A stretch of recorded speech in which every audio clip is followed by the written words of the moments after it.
Okay. Okay. Hello, everyone. This is the Poddish Sorticast from Freethoughtblogs. Um, First thing we'll do is we'll just introduce ourselves. So I'm PZ Myers. I run the blog called Pharyngula. And next. I'm Dr. Sarah. I run the blog called Geeky Humanist, and I write snarky book reviews when I'm not being a GP. Mhm. Oh, I might as well go. I'm HJ Hornbeck. I run the blog Reprobate Spreadsheet, and I promise I'm going to do more blogging soon. I promise, I swear. You promise that every time, haven't you? Y- yes, Yes. but And I have sometimes it I comes have true. promised to make more YouTube videos and haven't, but okay. And finally, Let's call me Bebe Melange. Why not? Great American Satan for some practical purposes. That's my former blog name. Now, I still have the same URL, freethoughtblogs.com/gas. Now it stands for Likes a Gas, which is a reference to a nice little song by the late lovely Mark Bolan, aka T-Rex. And now you know. okay. We know. And the reason we have come together today is um, some of you may have noticed that the United States is screwed up and swirling down the drain. And so, what we want to do is talk a little bit about what we can do to resist. And I'm going to admit right off the top, I don't quite know what to do. I'm struggling. I'm an academic, and it's clear that this administration simply wants to destroy all universities. But that seems like a lesser problem than deporting people and denying them medical assistance and just destroying everything else. But that's all going on. So I'm gonna sit back, and maybe I'll throw in a comment now and then, but uh, we'll go at it. And how about Great American Satan starting us off? All right. So, in practical terms, anybody that is in the path of fire for a given issue risks like everything by resisting. And that is the reason why the Elon Musk is just basically like walking into government facilities, being all like, stop me if you dare, and just doing whatever he wants, wherever he wants right now. Because anybody who does stop him can get arrested. Anybody who gets arrested could find themselves waiting in jail literally for the rest of their lives, or they might get shot, right? That could happen to fucking anybody at any moment, right? Bad news, bad situation. And the people that are directly in line of fire would be like people working at government agencies, people like uh, people that are working in targeted places like universities, right? Like let's say that like those guys, some weird jackbooted freaks decided to like roll up into the University of Minnesota at Morris and say like every single book that's on subjects we don't like, we're going to take them out of your library right now, and we're literally going to burn them in the quad, right?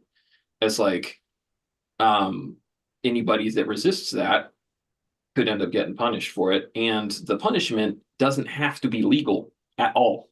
It doesn't have to be like at all justifiable under current laws, because like I've said before, coming from the other side, in order to make bad stuff happen, you need people to enforce it, right? So it's like, we're not likely to end up with like, concentration camps, like where LGBT people are and Jewish people and whoever are like put to death necessarily, because we'd have to have people that were willing to do that in large enough numbers to make it happen. However, you don't need a whole lot of people to like to turn the to just decide to not do their job or to do their job maliciously in order to basically be in jail for life or be dead, right? So like basically the scenarios goes like this. You go homeboys come into the government facility where like some and say we're going to like we're gonna do whatever we want here. Somebody puts up some resistance, and then they're basically like, oh, okay, arrest that guy. Okay, he goes to jail. And then all that has to happen is nobody ever sees the case, and he stays in jail without even being charged with a crime, possibly until the end of his life. There are people, many people have died waiting for, already have died waiting for sentencing, like that were never even charged with a crime properly. They were just arrested in New York, in Rikers Island. It was like there was a pretty famous case where a young man committed suicide over it there a few years ago. I don't remember the name. Sorry about that. So this could be anybody that bothers to directly resist. So is it worth it to you to risk your life and your freedom? We all have to make that decision for ourselves wherever we find ourselves when that happens. That's not, to me, that's not where the best path of resistance from the vast majority of people. I don't want my people to die. I don't want anybody to put themselves in a path of where they're going to die. Sometimes it might happen to us, and then we got to make those calls for ourselves. But a lot of us, the vast majority of the public, and left-leaning people and trans people and Black people and women are not in the direct line of fire. They are going to be living their lives in the same way they always have. Get up, go to work, pay your mortgage, whatever, right?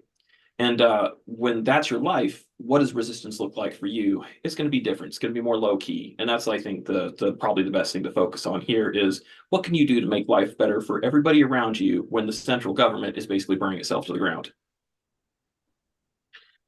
If we can think of stuff like that, I think that's probably going to be the most useful thing for the most of the people that would be hearing this podcast. Yeah, so sort of focusing on the small things, essentially, looking at small acts of resistance, which could potentially sort of add up over time, essentially. There's also like some going larger with the things that we were already doing. My thinking is that like the path of least resistance is like doing stuff in parallel to it's stuff that doesn't directly run into conflict with the government. As much as you can, because you could form all sorts of community, get together in all sorts of different ways, support people in all sorts of different ways without involving the government in it. The less you depend on or involve or confront the government, the better. Until this bullshit has run its course, because eventually it will. Whether we're living in the Mad Max wastelands by the time it happens, that's open. That's for the future to decide. But and for the I don't know, whatever. But but it will run its course eventually. How do we live until then? And it's going to be depending on each other instead of the government. There was a video game that had this line, and it was all something like the cops won't defend you, or the trust only over your fists. I think it was like Streets of Rage or something like that. It's an old Nintendo game. It's about punching guys. Yeah, the police won't protect you. I just want to mention though that you talk about people being thrown in prison or being killed. Mhm. Even they're not going to start there. They're starting much more gently. So my daughter has got a research position at the University of Wisconsin-Madison, and they just announced that the NSF is going to cut all overhead to 15%. So if you don't know, when you write a grant from a university, you add an extra bunch of money that's used to pay for basic services at the university, pay for the laboratory space, pay for some of the shared equipment, that kind of thing. And often it's like 40-50%, but they have just unilaterally declared that nope, 15% or less, anything over that, you don't get it. And that means that a lot of jobs are going to be in danger. Things like technicians and so forth are going to be, they're going to be fired because of this. Mm-hmm. And so that's a kind of wreckage that's going to be left behind here, is all these trained, experienced people are going to be ejected from the university with no recourse because asshole Trump just decided to change everything. And it's clearly with the intent of destroying universities. And it's interesting, too, for a lot of those people that are going to be suffering because of this, they would be way better off if the university system had not been in slow decline for decades now at the hands of corrupt administrators.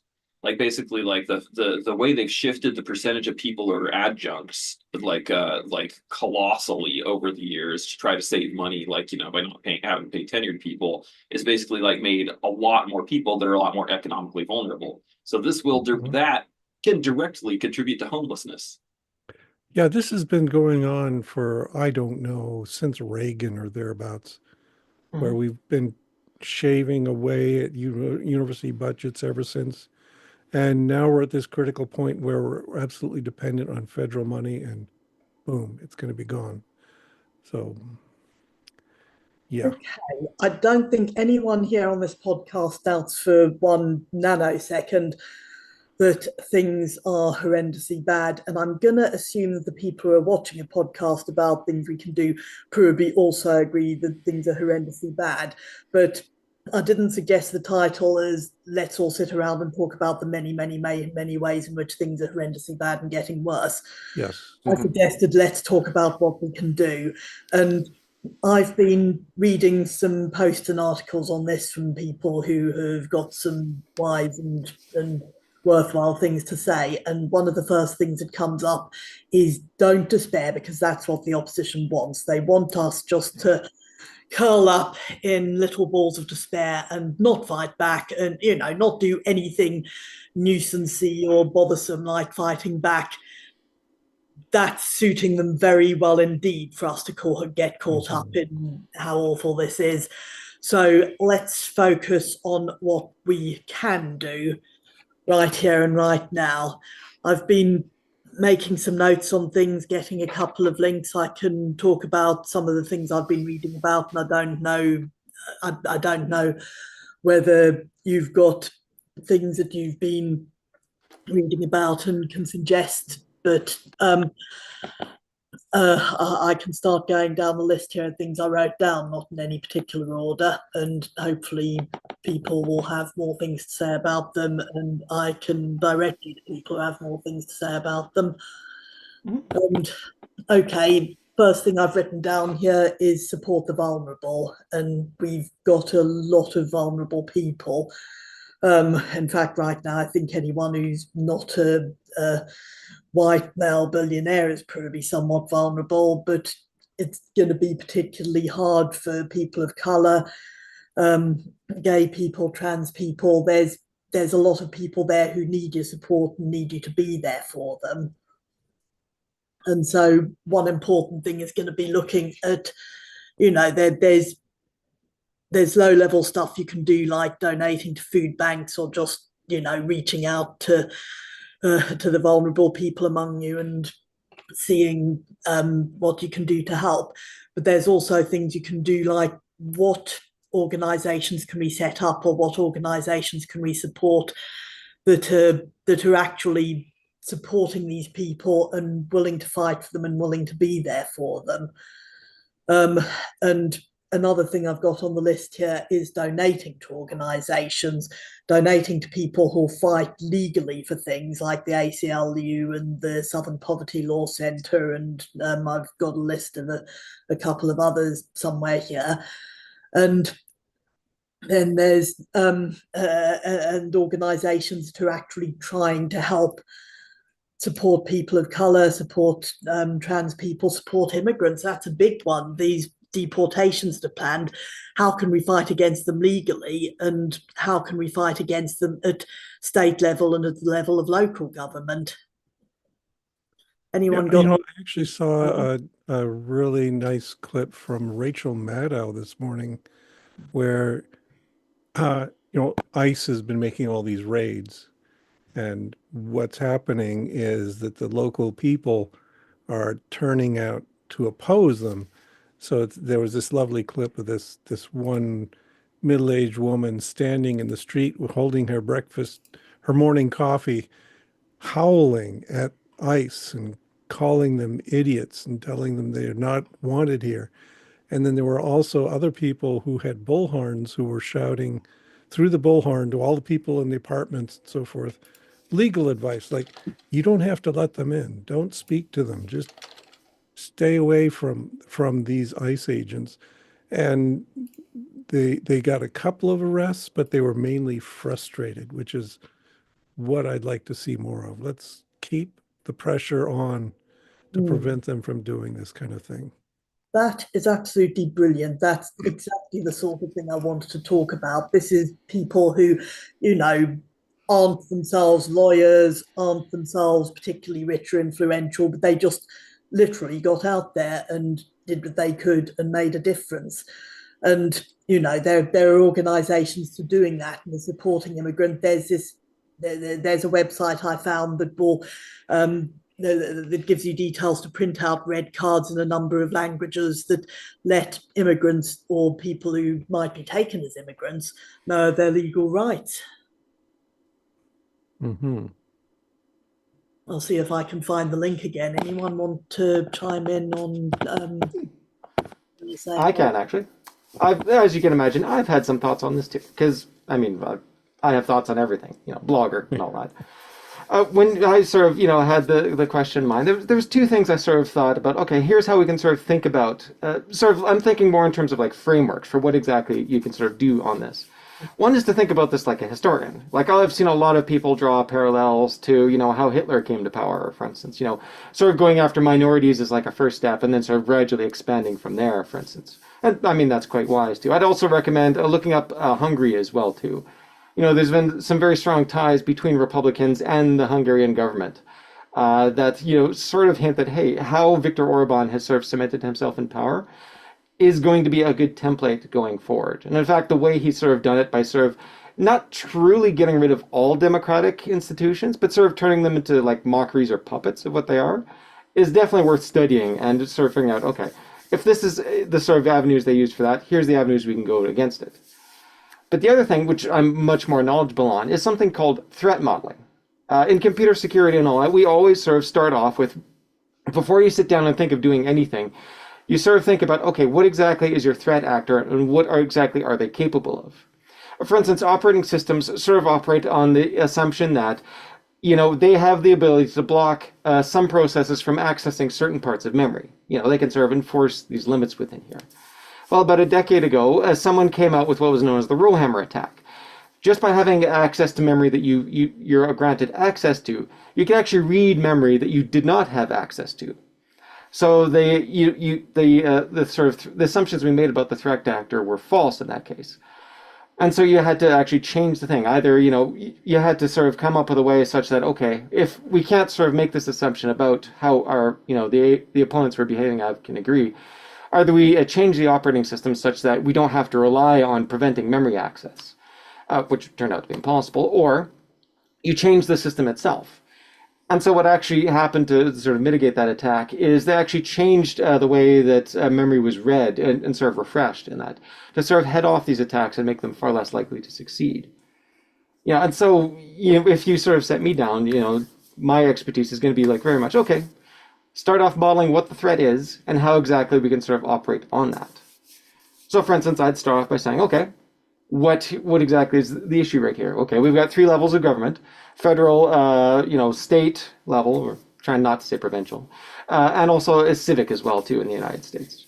There's also 3 main branches of government: executive, legislative, and judicial. And these sort of bounce up and down the hierarchies in various ways. So our main threat in this case is an authoritarian sort of federal level and all that. So whether or not it's actually truly authoritarian can kind of be up to debate, whether or not we've sort of gone on this. I'm more or less in the state where we should just view it as a coup.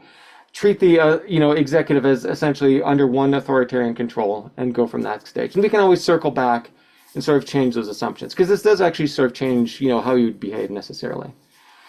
This leaves, though, the state governments, and they're in sort of a mixed bag. Some states have signaled that they're not going to obey in advance by, launching lawsuits and all that to sort of wrest back some control. Notably, though, some states have not. There is a very strong partisan divide along these lines. And this sort of tells you that, okay, it's not just the feds we should be looking at, but also the state level as well, too. It's possible that some of these Republican-led states are going to, potentially, follow along with these orders or try and accelerate things or do what they can to sort of make things that. So they're actually sort of part of the picture as well, too. And finally, of course, there's the municipal level, which fortunately in the U.S. politics, I don't hear of a lot of sort of like party based elections and all that, it actually tends to be pretty rare overall, which is encouraging because in other places and all that, it tends not to be. So that level, you don't necessarily have to sort of worry about it there. As for the branches of government, well, the executive is the one which is sort of, marching over. So again, that's our main threat right there.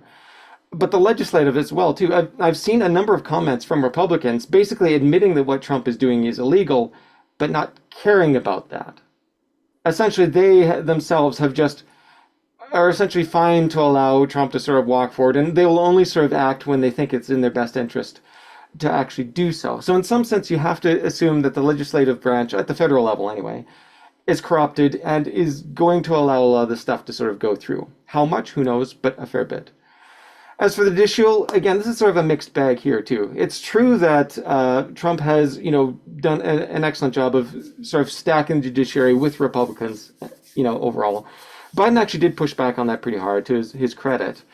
But we do have to bear in mind, of course, the federal Supreme Court sitting at the very top, which currently is a 6-3 sort of partisan, majority within there. So in some sense, you can't necessarily rely on that. However, of the three branches of government, this is the one that's most likely to have some resistance because a lot of these justices actually have, lifetime appointments and can push back. And even the sort of 6-3, Supreme Court actually has pushed back on Trump in some ways. So they may be of some use, but again, they don't get their power from having from actually having guns or anything like that, but from the power of their words. So they're not really sort of a good fallback for that. And the question now sort of becomes, okay, within this sort of thing, how exactly are we necessarily going to push back on that? And one obvious read, of course, is, well, we know that if the federal is gone, and some of the states are gone, but some of the states are not. So focus more on the state level as well. This is where, lobbying, state officials and all that becomes incredibly important. If you step up and sort of push back on that level, you can actually create some bulwarks against an intrusion by federal power into these things. In addition to that, of course, there's civic politics too. The exact same sort of thing. There is levels to how much control the federal government can have. And within those regards, you sort of like, okay, these are ways I can actually sort of help and push back for that. So when you actually start, saying, okay, here exactly is what they're capable of and what they're actually trying to do, automatically what sort of starts to pop up are a number of solutions that you can actually do to it. I think certainly one of the best things we could potentially do would be some sort of constitutional reform in the end. Like, obviously, this is not a short-term goal or anything like that. But with the Roehammer attack and all that, the parts of government actually had access to stuff that contained sensitive information about, Americans, sensitive payment information. And it's pretty obvious that Musk is actually going to sort of use that to his advantage. Musk and Trump are going to use that to their advantage, essentially holding some sort of mock trial or using the dirt sort of stored on these federal employees against them and using that to sort of, force them to obey in advance. Unfortunately, that's going to be something we can't really do much about in the short term, but in the long term, it does mean, okay, we've got to actually think about how we're going to design these systems to be resistant to this attack. And one obvious way is, okay, some sort of constitutional reform to even put this further apart than that. And again, this is way, way long term. But you kind of see the outlines of how you can actually just sort of sit down, outline exactly what sort of things you should be doing, pretty much on an individual to individual basis. What actually should be done. Like Sarah was mentioning, okay, well, contribute to local groups and all that. Why do you do that? Because we need some sort of replacement for the federal government, which isn't necessarily going to be there for you. So focusing down on a lower level and creating those sort of senses of community and mutual aid and all that are incredibly important at this time. And it's an easy sort of first step to do.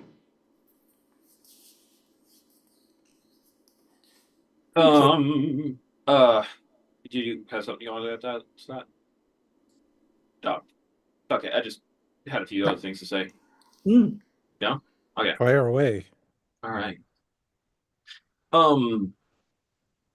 In terms of long-term stuff, what could be done to prevent this sort of thing from happening again, or throw a wedge in that would help, whatever is that, I think that's getting out away from the topic of the practical resistance a little bit. Really obvious things. This was they're just the government needs to make itself less powerful, and the government refuses to make itself less powerful. So it's Biden and Obama could have seen the writing on the wall so very easily and done exactly what Trump did in terms of like over executive orders to like establish ways to limit the power of the executive. They didn't want to limit their own power. Like, fucking pathetic and short-sighted and like, just ignorant, like willfully ignorant. Just like, I want to believe the status quo is good for me. I want to believe that it's got a resilience that'll prevent anything bad from happening. Or like Biden had a farewell message that he'd sent to like federal employees. I saw a little bit about this in the news. And it was like talking about like, oh, here's some good things we did together. Every single one of those things was something that like, one, maybe didn't even like actually get done. Two, was reversible like that. So it's like, well, congratulations. Like thank people for helping you do something that was fragile and ultimately nothing. Sorry, bud.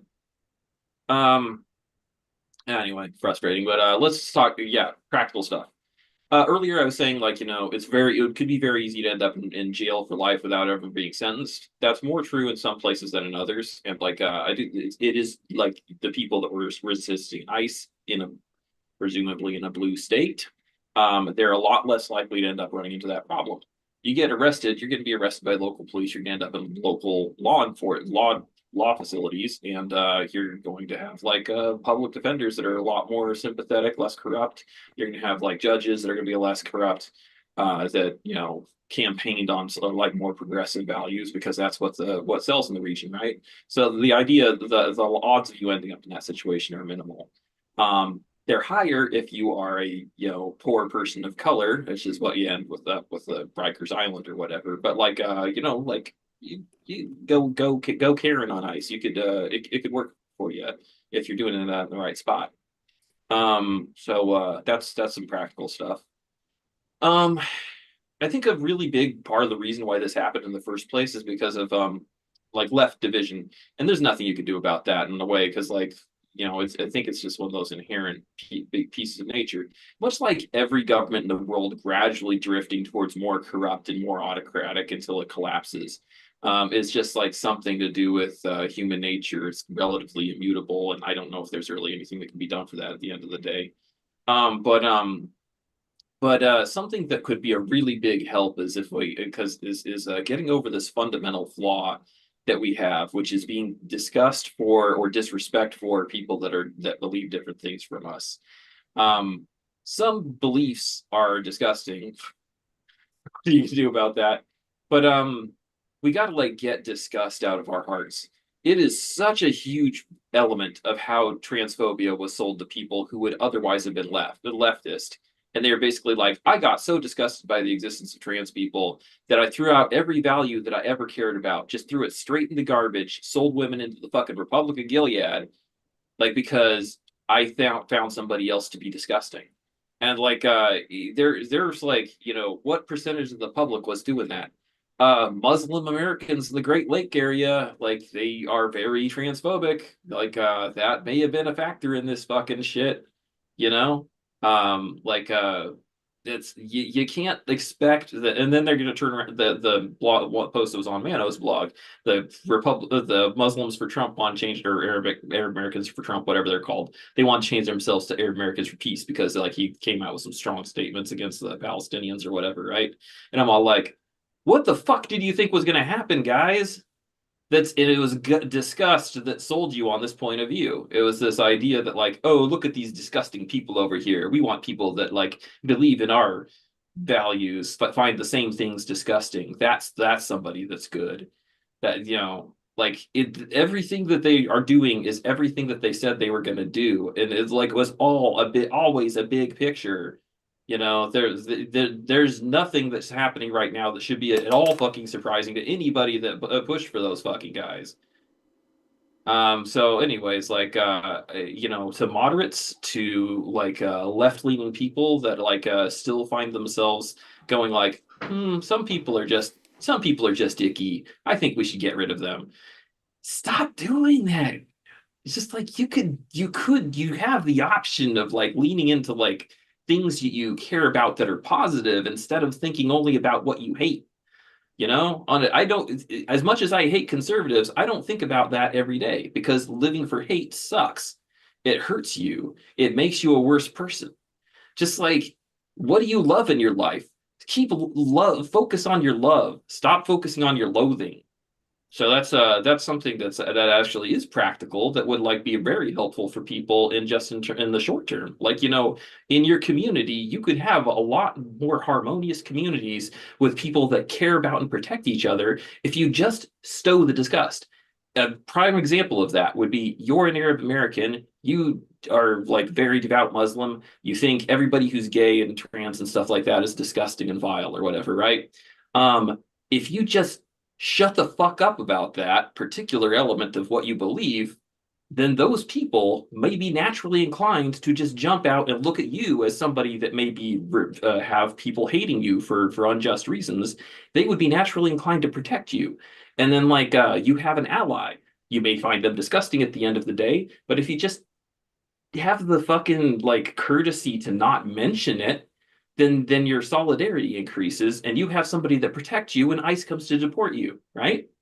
I'm not saying that like you withhold support for each other, and if you don't trust these other people, I'm not saying that we should withhold. Advice comes from the for the most homophobic imam in North America. I would feel obligated to protect that person because that shit's fucking wrong, right? It's like, well, just don't make that hard for me, right? You throw shit in the game by being rude to people for no reason.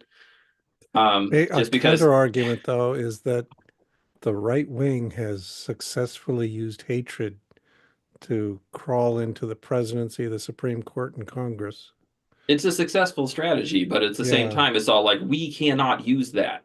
As anybody who's opposed to the right wing, who wants to do something about it, who wants to resist, we have to figure out how to get that stuff out of ourselves because we help them when we like lean on disgust. Like or when we like yeah, let ourselves be motivated by it. So fix your hearts. That's the saying, and that's a practical thing people can do. Is just stop being rude to people. That like you see somebody that you think like that person's got a left wing belief. That, you know, I'm a leftist. That person's got a left wing belief that I think is unimportant and trivial. At the end of the day, I think it's a waste of time. Just shut up about it. You know, like their agenda there's room for everybody here if you let yeah, there be. Or it's like, oh, I'm a leftist, but here's this person at the table that like that's just got a shrill bitch voice and stuff like that. I don't really care that much about women's rights, you know, like whatever, and just like you know, just shut the fuck up. Just you don't have to let that inform your decisions. You could like focus on the you know just be like, okay, this is the part of the meeting I'm not especially interested in. I'll just space out a little bit and I'll turn back on later, right? You know, you yeah. don't have to believe, you don't have to love people that are different from you. You don't have to not find them disgusting. You just got to stop letting that motivate the way you behave. Yeah, so one of the obstacles to us deploying the strategy of hate to grow is who are we going to hate? There isn't a nice discrete block of people that we could isolate and say, oh yeah, these are the enemy, and we have to do everything we can to oppose them because there's such a wide spectrum of people in that block right now that it makes it impossible to do. I mean, I suppose we could say, oh, we hate red hats. Anyone who wears a red hat is the enemy. That's not going to work for long.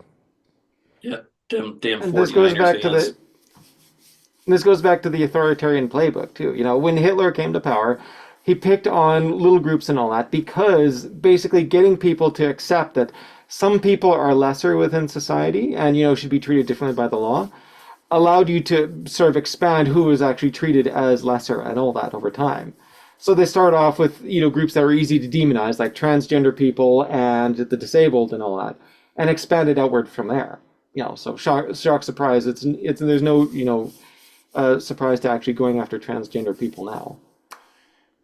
Let's see. Sarah, did you want to contribute, or can I go off on another rant? I was just going to say it's the first they came first they came for the communist strategy. That's the whole point of that perm. You work the kind of people who are coming for groups of people, they keep on working their way down. They don't stop just at the ones you think it's okay to pick on. Sorry, go on. Mhm. Yeah, we're Well, and next. I mean, So, to sort of invoke more of, my expertise and all that too, there's something we talk about in computer security called defense in depth. You don't just do one thing to keep people out. You do multiple things and all that. Which is why, I'm talking about things like, constitutional reform and all. It seems kind of weird. Like, why exactly would you sort of care on that?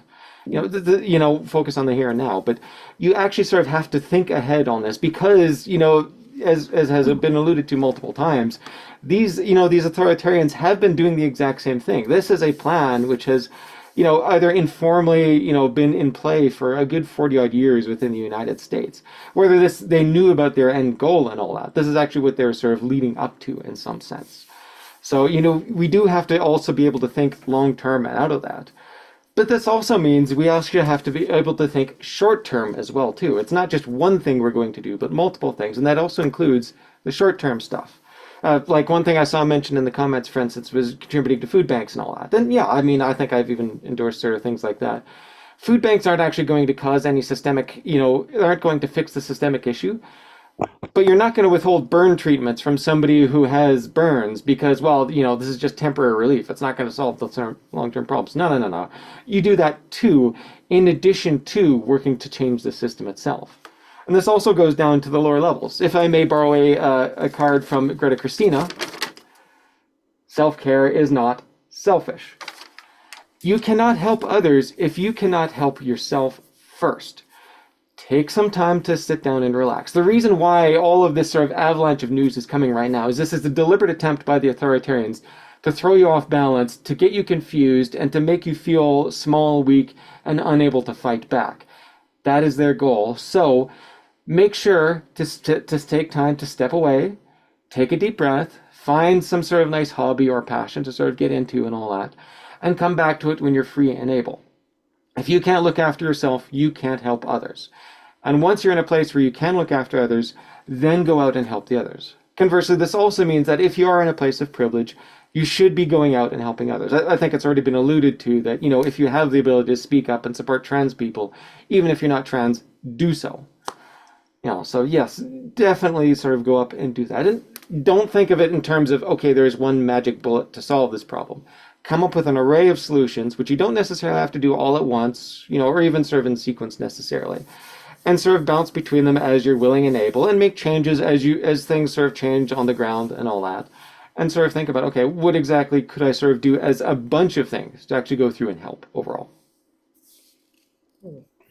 Adding on to that, one of the things I've been seeing is the idea that there are going to be a lot of different things to be done, and find your niche, find where you can be helpful, because you can't do every single thing that needs to be done. In fact, one of the tactics that the people at the head of the Republican Party currently have is just flooding the situation with so many terrible things, ghastly statements, horrendous actions that we feel like we can't respond to it all and we lose focus. And so one piece of advice I'm seeing is find something you can focus on and find where your niche is going to be. Hang on, I'm just going to see if I can screen share. Is it possible to screen share? I was just going to share a link I've got. Yes. I liked HJ's way of screen sharing with a crumpled piece of paper. Okay, yes. I think actually writing words on a piece of paper is not brilliant for my coordination. But anyway, You should be able to now. Okay, what I'm looking at is is a web page called wagingnonviolence.org. And I'm at a post that is listing ways to, it says 10 ways to be prepared and grounded now that Trump has won. Sorry, PZ, were you saying I should be able to screen share now? I'm just going to... You should. I got a... Right, okay, let's see if... just a sec. Okay, is that coming up now? It started. Well, I don't see anything. There we go. Okay, so... first of all, can you see the URL? Because I'd like to be able to spread these a bit more. Wagingnonviolence.org, yep. Okay, so this is a post for this is actually basically the list that I found. This was written in advance and it's edited now to be in past tense rather than conditional, but it was originally a post saying 10 things to do if Trump wins or something like that. And I remember Googling and finding that on the morning of November the 6th when I was desperate for something to hang on to. So anyway, going down to the bit we were talking about, which are to find your path, this is the one, and saying, and it's saying these are like 4 options: protect people, harm reduction, protect targeted people. And this might mean that you actually join an organization that's providing support for immigrants, for trans people, for gay people, letting them know their rights and just being there for them. There's disrupt and disobey, which is a disobedience and protest policy. And these are the people who are going out and having the marches and throwing as many spanners in the works as they can. And there's defend civic institutions, safeguarding democratic institutions of elections and so forth. And part of that, by the way, I was going to talk about is getting in touch with your elected representatives and pressurizing them to stand up and do the things that they need to be doing, and building alternatives, parallel to institutions, alternative party platforms, new culture building. Anyway, there's a lot more about this in the post, but I think this is like a good quick illustration of how there are different ways to go about doing things. And maybe one way is going to suit you more than others. Maybe one particular part of one way is going to suit you more than others. But what we need is all the different people to get involved, so the different people are doing different things. I think I'd like to build off of that last one there, bottom right, build alternatives. I got some things to say on that subject before we're done. Absolutely. And I think that is, you were talking about the difference between short-term work and long-term work, and I think we must not lose sight of the long term, but there's a hell of a lot to do in the short term as well. So I think it's worth looking at the things we can do in, well, all 4 of these areas. And also I think one that isn't really covered here is also spread the word that the Republicans have been controlling the narrative far too much for far too long. People need to be, and people are, and this needs to happen more and more and more, just absolutely spreading the word about what is happening. And no, this is not acceptable. This isn't Trump doing some brilliant strategic thing to solve a problem. This is Trump creating a problem or getting excited about a non-problem and causing vastly more problems in trying to solve this non-problem which he's saying is a problem. We need to be getting the word out there about the things that are happening and how they're affecting people on ground level. That we have someone who's basically just been given complete access to massive amounts of secure data and is rampaging through this, sharing and destroying goodness knows what, with horrendous consequences. He's just being given unilateral power to access millions of people's secure data and secure confidential personal data. Things like your name, your address, your medical secrets, or your finances, all those kinds of things, and to shut down organizations that people need and rely on for their funding. And people need to be speaking out about the things that are happening, the things that Trump is doing, the things that the Republicans are enabling, and fighting back against it. So that's another thing we all need to be doing, just getting the word out there and being very clear about publicizing all this. And I think also one other thing we can do is we can recruit powerful allies. So, I mentioned how Trump is devastating universities and cutting overhead and just being a wrecking ball to the universities. The thing is that things like biomedical research is a $1 trillion business in the United States. And they need an educated workforce. They need people who have come through a university and been trained in these advanced things. They need the people who've gotten to graduate school, who've done postdoctoral work to come back and work in those industries. And I think what we ought to be doing is also telling these big biomedical corporations that this administration is destroying your workforce. What are you going to do about this? Uh, you mentioned earlier about, contacting local representatives, and there's a really useful thing for that. It's called 5 calls. I don't know if you've seen this. If you go to 5calls.com, I think it is, it's an app that you can put on your phone, and you enter your data there. You take, very general data like where you are and all that sort of stuff. And it immediately pops up with all of your local representatives and also comes up with issues that we're concerned with and nicely gives you scripts. And you can just look at your phone, push a button that will call Tina Smith or Amy Klobuchar here in Minnesota, and I can talk about here's what I'm concerned about.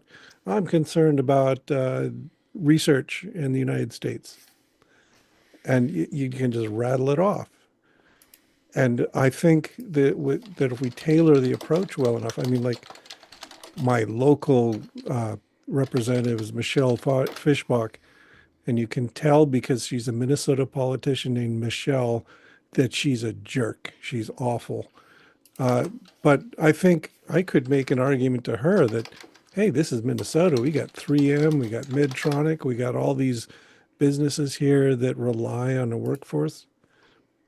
How can you possibly support this gutting of the universities? You're going to be hurting the economy of the state. So, yeah, there's things we can do to try and build up some support there. Yeah, get Right. the rich people on our side like the Republicans did. Good thinking. I found hopefully you can see it on the screen. It's the number five, calls.org, 5calls.org. Yep. And it is that you can get this nice little app for your phone and really makes it so easy to find your rep and to find an issue and get a script and call them and pester them every day. Tell them you got to stop this stuff.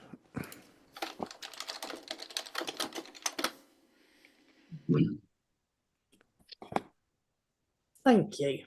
Shall I share a few more blogs that I found that are useful? Sure. Hang on. One of them is by Robert Wright. Hang on. He has a Substack blog. I'm just trying to think what he had a former job, I believe, in government, but I'm trying to think what his exact role was. What I found is that he's got a really useful Substack for looking at things you can do and talking about it. Anyway, this is literally what it says. This latest post is what you can do, and this will still be up on his Substack. But that's robertwright.substack.com. And then there's Jay Crow over at Status Quo. Second. He's another one with who's he's a lawyer who's again listing things that people can do and actions that people can take. Let's see, those are the two. Oh yes, and I was going to share the one about the cards that people pass on for this is the IRC.org red cards. These are this is about the cards that you can give to immigrants or people who might be taken for immigrants, just letting them know their legal rights and what they can do, and they're available in a variety of languages. So these are useful things to pass on. Yeah, I would think that would be a useful thing to put on a poster and post around my town because it's a farming community. We got lots of Hispanic people here.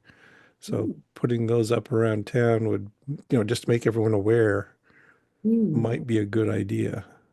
Yes, it's in a format where they get printed out as cards that you can just. Yeah. But yeah, you could. It would be brilliant to put that information on posters and put it up and publicize it as much as possible. Hmm. That's something I could do besides calling my representatives. Yes. Indeed. I think there's all sorts of other little things to do. Sorry, I dropped a link in the chat as well. This came up here within the chat itself as, a one small sort of thing you can actually do is practical resistance. But typically speaking, whenever a government actually collects data on all that, it's usually sort of considered public domain and sort of released to the populace. So again, within limits and all that. So one thing you can actually sort of do, obviously these authoritarians don't want you to have access to this data and are trying to sort of delete it, in all the case. But, I mean, we've known about this sort of tactics since at least the first Trump admin, and there are, organized efforts coming up to actually sort of do that. There's the End of Term Archive, for instance, which actually goes around and starts downloading all of this all these data sets long time, well before, anything actually sort of happens within that. And I mean, that might seem, okay, there's a big organized thing and all that. But again, if they're trying to censor this data, it doesn't help to have it in one big sort of central location, which, the Trump would could potentially, subpoena or, launch a lawsuit against. And a lot of these archives actually do have ways that you can actually contribute. Either you help archive things and contribute to the centralized archive, or you can mirror it yourself. It's just simply downloading some data that you're not supposed to have access to is a powerful move that will actually sort of help get around this authoritarianism. And, it's ridiculously easy to do. Literally, you just, click on a couple of links, download some stuff, and boom, you're actually helping protect, the populace against these sorts of, against the sort of erasure of history. It's no coincidence that not only did Trump take over the National Archives, but he actually appointed himself in charge of it. This is an attempt to sort of rewrite history and sort of control the narrative. And the more we can actually sort of prevent that from happening, the more success we are going to be in our resistance efforts to sort of come up with, okay, here's alternatives potentially that could sort of come up with it. I think as well within the chats as well, there's efforts about legality and all that. And obviously, there's various things that we have to be sort of careful about when talking about such things. But, there is a difference between legal and ethical. And obviously there's also levels of risk that are associated with it too. If you're an out public person, there is no way in heck you should be actually calling for violence or using that as a tactic necessarily. People who are much smaller and much quieter and have, who have a smaller profile and can sort of weather these things potentially could be a better choice for that. Like, there's a reason why when you look at second wave feminism, a lot of the women who actually were participating and got involved with it actually tend to be fairly, well-to-do, well-off, and wealthy and all that. And this is because, A, this sort of gave them the free time to actually speak out and talk about these issues. But B, also, if there was going to be any blowback, they would weather it a lot better than, say a waitress who doesn't have, is working from paycheck to paycheck. So you do have to sort of think about these things if you're going to push back. And to some extent, if the system itself is corrupted, one response is to create a new system, and we need some way to sort of go about in doing that. And if the new system is illegal from the point of view of the old system, yeah. Conversely, though, I think a lot of people have also been sort of saying, like, okay, where's the Democrats and all that? Why are they doing things like launching lawsuits? As I even mentioned earlier on, the judicial branch doesn't have guns and can't really sort of enforce the words on their paper. Well, if we are going to get back to a system, judged by rule of law, we actually have to, follow the law in some sense. So these are important precedents to sort of keep in mind for that. Okay, once order is established and all that, and we're sort of back to the U.S. is back to sort of a functional government.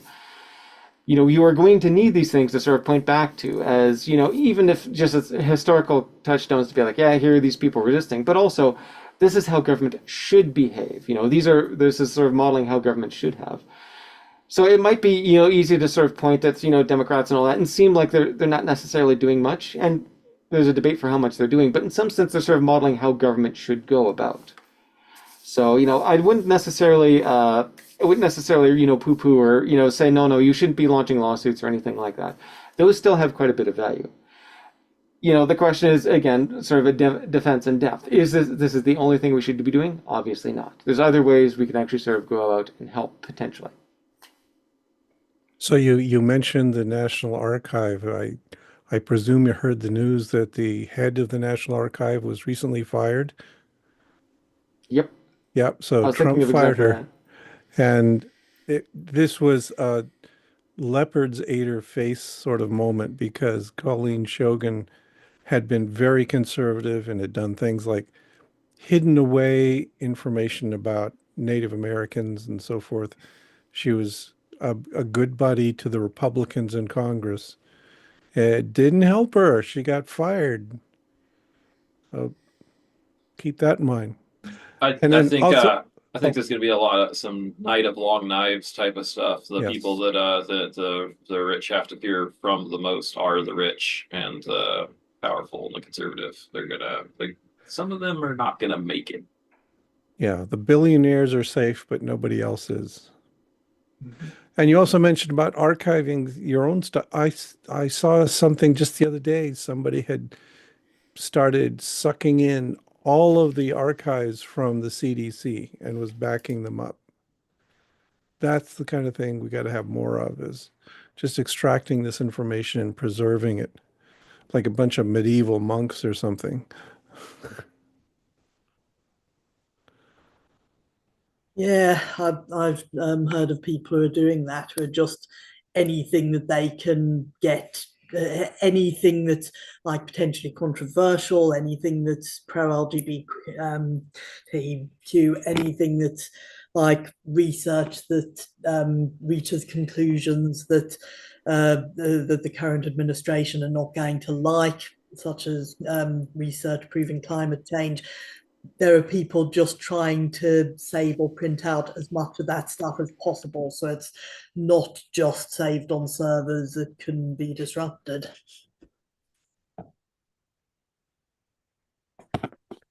Oh, I've heard before. I mean, arguments from authority a lot, and we even tend to use them. It's like, oh, look at these reputable institutions over here from the government and that are or government affiliated bodies or whatever that that believe or that well that have this information that supports our view of reality or whatever. Well, what happens when all those government institutions have been like just basically turned into mockeries of themselves, right? So that's one of the good reasons to avoid arguments from authorities, because like sometimes the authorities take a turn for the hairy.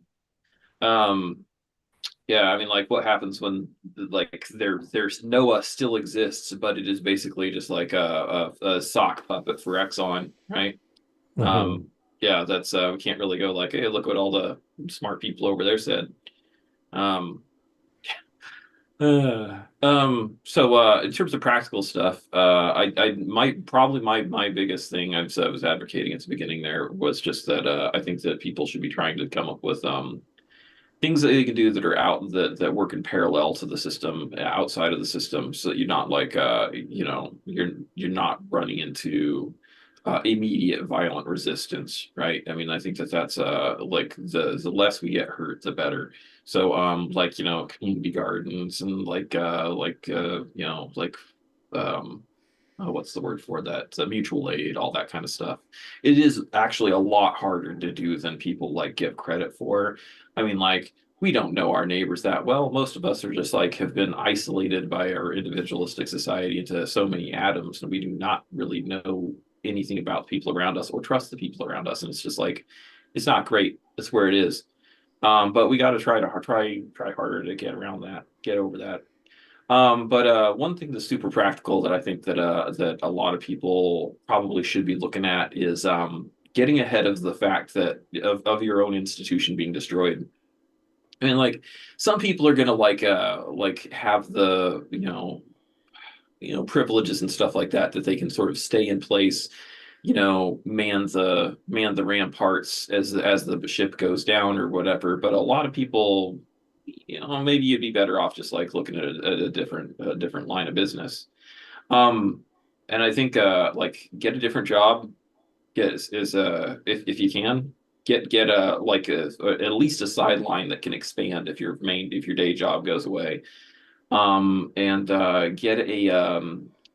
get roommates. Like I said, all these adjunct professors that are like, living on a razor's edge. Like I know it's hard to like make the time to do it, but like figure out some kind of way you can like pack them in, like, in the apartments like cockroaches, like try to like just get You're making that life sound so desirable. Yeah, that's yeah. everybody going to science where you'll be packed in like cockroaches. Yeah, just any kind of like community or resources you have that are outside of what's dependent on the government.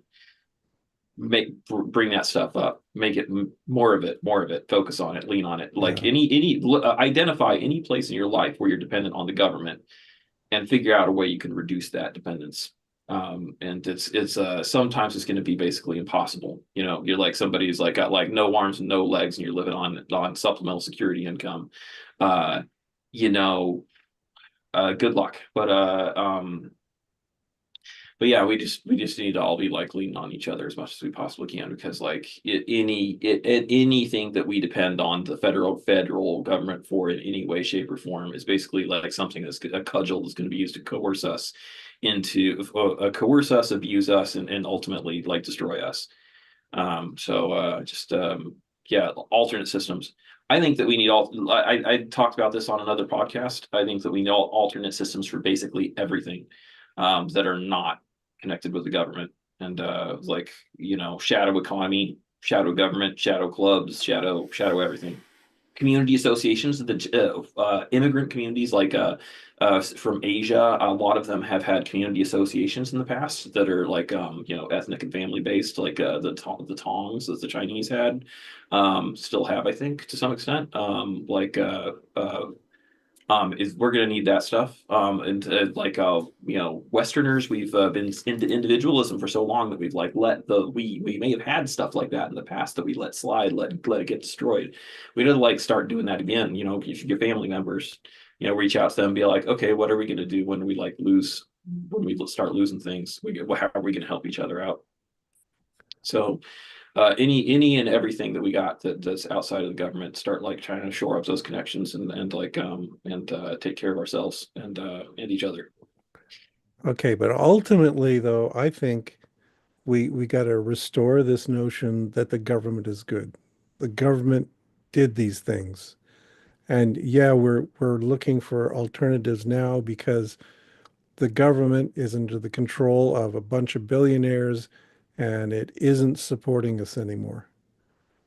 We got to get them out, and we got to get the government functional again. And that means deporting Elon Musk to South Africa or something. Yeah, Self-deport. there's one immigrant it would be good to deport. Yeah. Or if he keeps on doing illegal things, imprison him. That's also Guantanamo Bay. Yeah, the if I was gonna say, like, you're talking about like constitutional reform and stuff like that, it's like, again, I feel like it's a little outside of the realm of practical resistance, but it is essential. If any people out there like the idea of normalcy, of like how living in a sane nation that has rules and norms, and like where they can rely on getting up in the morning and having like the same job and house and everything exist for them from one day to another, instead of like living in a system where everything is just like swings back and forth between just deranged extremes on the whim of maniacs. The government, yeah, the government does have to exist. There has to be some amount of government. There has to be some amount of bureaucracy, but it particularly needs to be less powerful. It needs to be their checks and balances need to actually count for something, right? The judicial system, is largely independent. That's great. However, the heads of the highest court judges in the land are all appointed by the federal government. Yeah. That we need a better way to do things than that. I mean, there's some baked in problems with the way our Constitution is set up that make it so that like we're vulnerable to this from 1776. Yeah, I think ultimately our problem, though, is going to boil down to capitalism. And our Constitution didn't address this whole problem of I capitalist economies. I did mention that in the letter to Bob Ferguson, my governor, recently. I did that contacting your representatives thing. I sent the one I sent to Bob Ferguson. I said you ran for office in America, knowing what America is, and I presume that you have no desire to destroy capitalism. So I'm not going to ask you to please do these other things instead. But know that that is a Yeah. problem. And It's a you fucking live in a problem. state with Jeff Bezos Yeah, and good old Bill up hate them, there. hate them. Yeah. I've been within like 8 feet of Jeff Bezos in the past. So Oof. close. So Oh close. dear. Well, we're not going to suggest that you take advantage of proximity to get rid of him. That's out. Although, actually, one thing which did come up in the chat, why not throw a party? I mean, we're talking about community solidarity and all that, right? One way to sort of get your feet into that is to literally just throw a party. Get a bunch of cheap food and all that. Sit down and and have a meal and start talking to people about these things. This is not sort of like an overt sort of politicization kind of thing, but it does the community building, which we've sort of been pushing to do. It also allows you to sort of educate the public as well too. As I think some people in the comments have sort of been pointing out, not everybody sort of pays attention to this. Definitely I'm, quite different from a lot of people in that I actually do pay quite acute attention to American politics, even though I'm not an American. So, getting people educated on what actually is happening is a very important thing. In some sense, if you look at, like the communists and all that and how they actually sort of view elections and all, they actually view it as an educational kind of moment.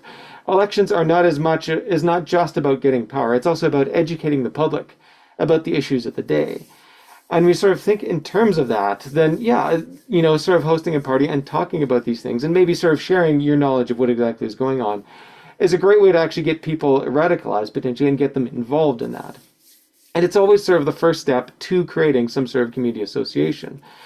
And if it doesn't work, well, you've had a party. Yay. Okay, I notice it is 5:12 where I am. We've been going on for over an hour, and gas has just left us. So, by intent or not, I don't know. So we should wind this up. Anyone Actually, got they popped anything? up in the comments to say that their laptop ran out of power. So, Oh, yeah. okay. Yeah, another thing to bear in mind, keep your electrics charged. That could be very handy if you're ever arrested and such. Uh-huh. Always sensible. Okay, final words. Right. I'm going to recommend one more organisation which I didn't before, and that's Indivisible. One second, let me just quickly screen share again for their website.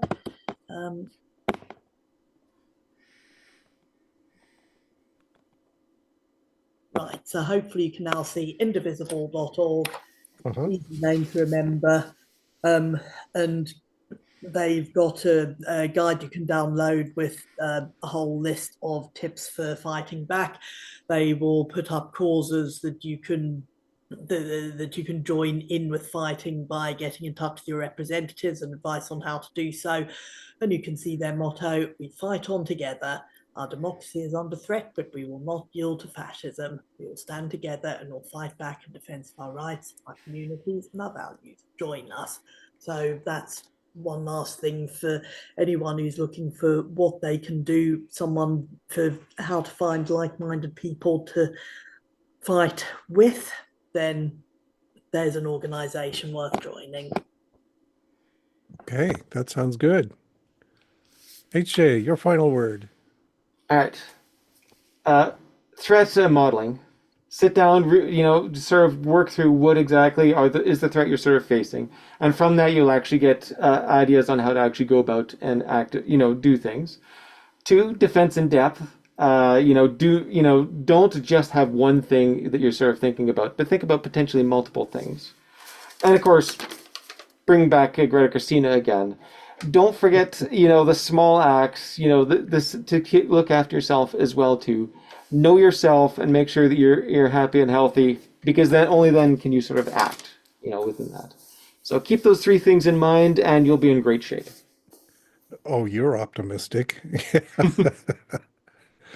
Okay, and I'll mention again, 5calls is a good source to get contact with your representatives. Another thing I've been exploring is it would be nice to have something where we could talk to people in the community. And unfortunately, Facebook is pure poison.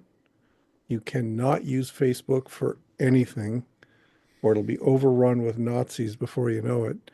But I've been looking at nextdoor.com. Has anybody out there used that? I I've use that, and lately I moved from one town to the next one down, and I don't know whether it's just that I'm now on a different next door or whether it would have gone this way anyway. But it seems very much overrun with a bunch of right wingers complaining about stuff the left wing do, and it is the most frustrating bloody Yes. sight. But if there are people out there managing to make it work for good, then I think that's awesome. Yeah, because I was checking it out, my local next door, and what it's full of right now is a whole bunch of environmental protection stuff. We got a few people who've really pushed for like cleaning up our rivers and doing things like that. And so I think it would be a reasonable place to organize the local party where we get together downtown and celebrate and talk about political issues.